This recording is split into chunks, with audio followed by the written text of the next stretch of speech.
मदन आओ। रानू भैया, महाराज हेलो। आप क्या कह रहे थे? क्योंकि लाइट की वजह से थोड़ा विलंब हुआ काम में।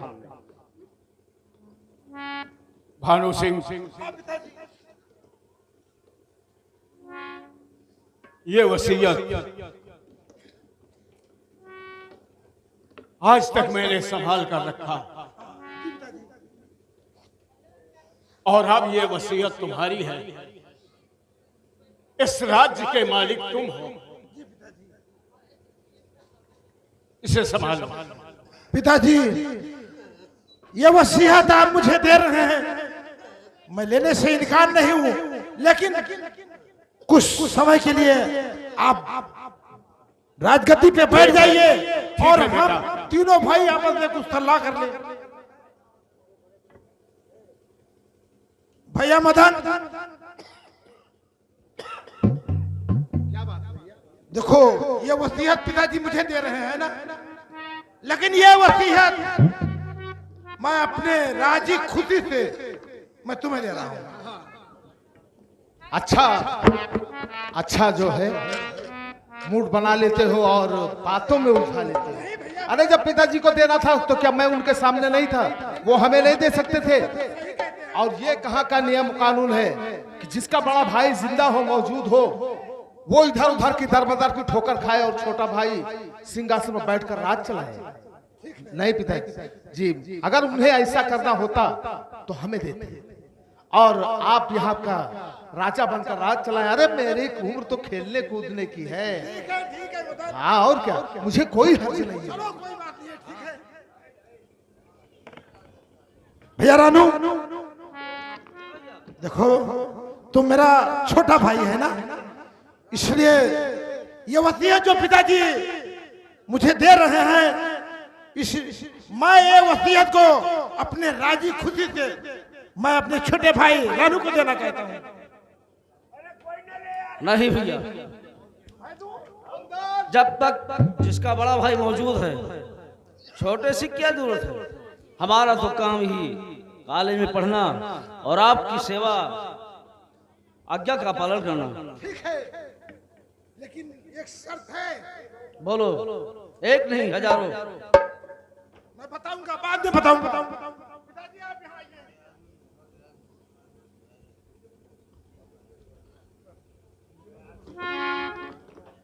बेटा मेरी बात सुनिए पिताजी।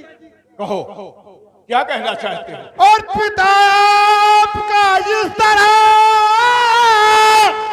अच्छा नहीं मजाक, और नौकर तो संसार है, समाज ले तो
यही राज तो मैं तुम सबों से आज बताना चाहता हूँ। लेकिन आप बताइए पिताजी।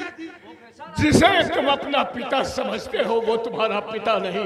कैसी बातें आप कर रहे हैं? भाई की बातें कर रहे हैं। मैं सत्य कहता हूँ बेटा, रानू और भानु,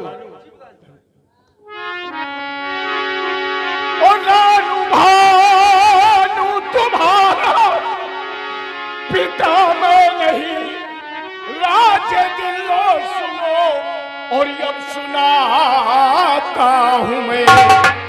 ये बन्ने सिंह राज की और मलकियत ये सभी उनका मंत्री हूँ, सच सच बताता हूँ।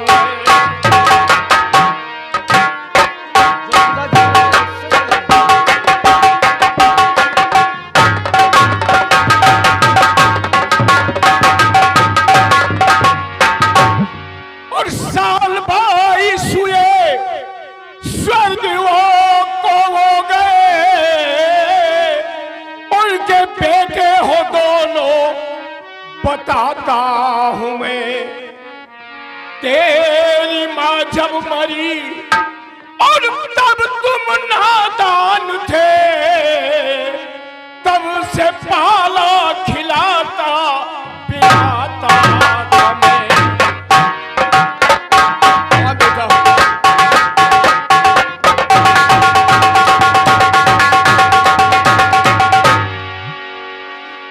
बेटा, तुम दोनों की मां जन्म देकर भगवान को प्यारी हो गई। कुछ दिन के बाद महाराज को दिल का दौरा पड़ा। उन्होंने मुझे अपने पास बुलाया। बस पिताजी, एक मिनट। सारी बातें एक साथ कहना उचित नहीं है। कुछ हमारे भी कुछ हमारे भी सवालात हैं, कुछ हमारी भी बात है। कुंदन, ठहरो बेटा रानू, घबराओ नहीं। मदन का सवाल मुझसे है। हाँ, आप ही से है। बैठो। जैसे आपने अभी कहा कि भानु रानू तुम्हारा पिता मैं नहीं हूं, आप जो जानते हैं मैं नहीं जानता हूं, और मैं जो जानता हूं वो आप नहीं जानते हैं।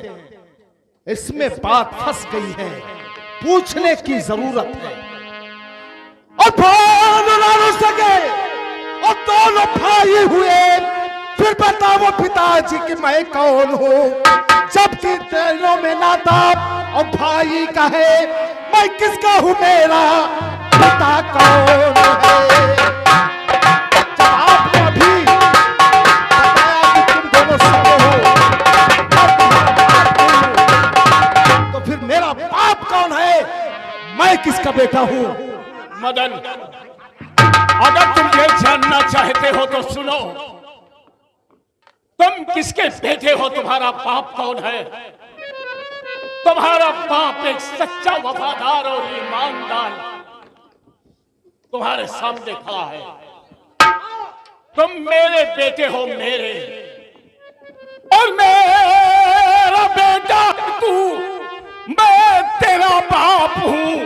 तेरी मां जब मरी तब तू नादान था। आज तक राज सबसे और छुपाया था मैं, क्योंकि अहले चमन सारा वीरान था। हाँ मदन,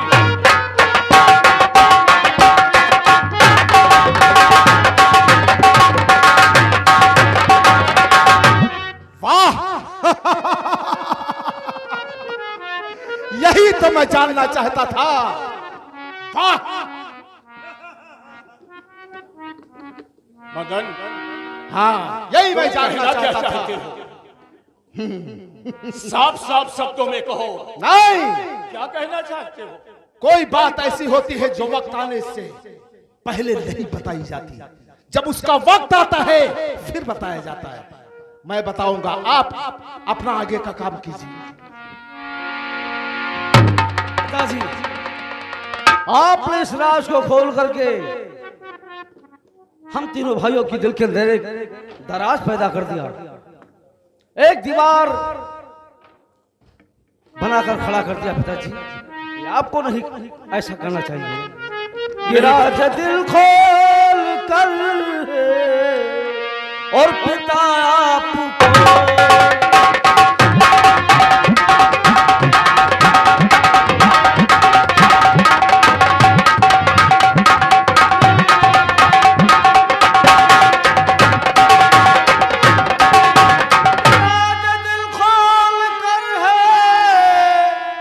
पिता आपको इस तरह आग दिल में और लगाना ना था।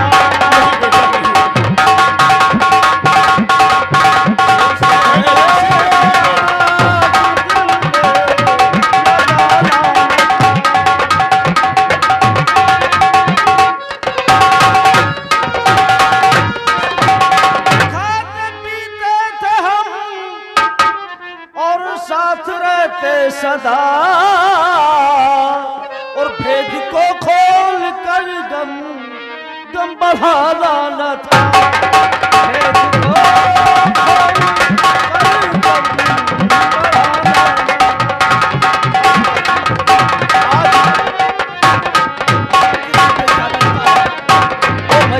बेटा भानु और रानू बोले पिताजी। डर मुझे इसी बात का था कि मदन मेरा अपना सगा बेटा है। तुम दोनों आज तक मदन को अपना भाई समझते थे। ये तो तुम्हारा बड़प्पन है भानु सिंह, लेकिन मदन के दिल में कुछ और ही हिलोरे ले रहा है। हाँ पिताजी।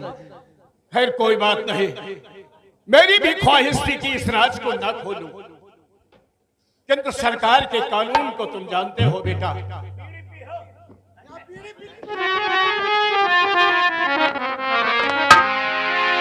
और मेरी ख्वाहिश थी ये राज खोलूं नहीं, किंतु लंबा है कानून सरकार का और शर्त थी भानु बालिग जो हो जाएगा।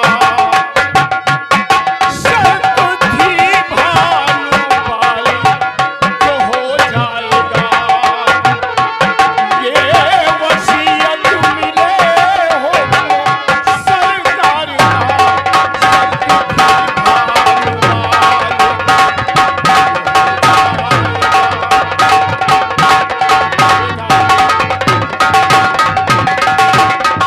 वसीयत में ये शर्तें भी मौजूद हैं कि जब भानु बालिग हो जाए तो ये राज उससे संभाल। लेकिन पिताजी ये राज प्रजा वालों को कभी नहीं मालूम होना चाहिए कि हम आपके बेटे नहीं हैं। आप बेटा नहीं।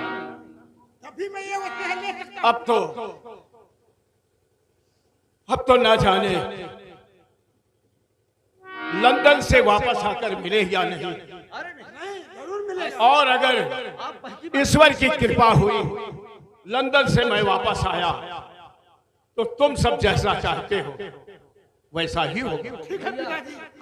लेकिन बेटा भानु वापस आ जाए तो इस वसीयत को संभाल कर रखना बेटा, ठीक है पिताजी। कहीं गायब ना होने पाए। ऐसा नहीं है पिताजी, ये तुम्हारे पूरे राज्य की वसीयत है। ठीक है, मैं इसे संभाल कर रखूंगा पिताजी। ये वसीयत किसी के हाथ में मैं हरगिज नहीं जाने दूंगा। और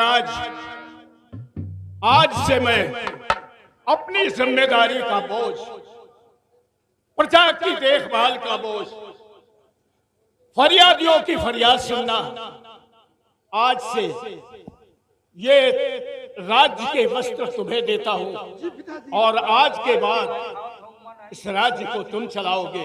क्यों आज्ञा पिताजी? किसी प्रकार की प्रजा को तकलीफ ना हो। नहीं पिताजी, मैं आपके हुक्म का उल्लंघन कभी नहीं करूंगा। जैसे आप कहोगे वही मैं करूंगा। यहाँ भैया मदन, कपड़े को उतारो।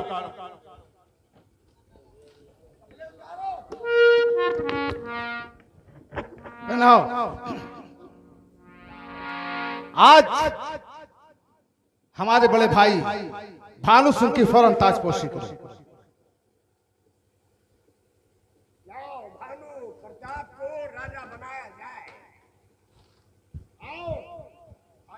हेलो। और शाहों के शाहज पहनो ताज, पहनो ताज, शाहों के शाहज पहनो ताज, पहनो ताज, चमचा हो